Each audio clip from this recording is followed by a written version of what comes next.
With the bitter cold we're getting right now, the last thing you want is your heat to go out. That's why it's important to take those adequate steps to stay warm, but also know what to do in case your heater does go out in these dangerously cold temperatures. News Channel 7 Sam Deering spoke with a heating specialist to learn more. Sam, what's the first step to take if your heat does go out? Dale, if your heat does go out, call a service technician right away. One thing you can try is to reset your furnace by turning that switch off, then turning it on after 30 seconds.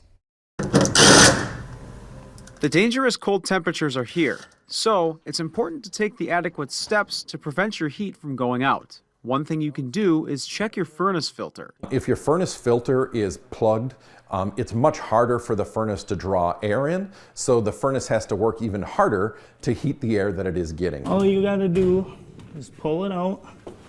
Just a visual inspection. This one looks very nice, clean and new. You should also check your windows and doors for any cracks that are letting cool air into your home. If you have a lot of drafty doors and drafty windows, you can consider either putting some of that clear plastic over the top of them or just some towels along the bottom of doors that maybe you don't use all the time. Check your thermostat to make sure it's at the proper temperature. Set the thermostat to hold that temperature constantly. James recommends anywhere between 65 and 70 degrees. Just go to your thermostat, pick a temperature that's comfortable for you, and then just put it on permanent hold until the temperatures start to warm up, and then you can go back to running your normal schedule again. So, when you're making sure you have the proper heating throughout your home in the frigid cold, remember these 3 things. The most important thing is, don't set your thermostat back during this time period.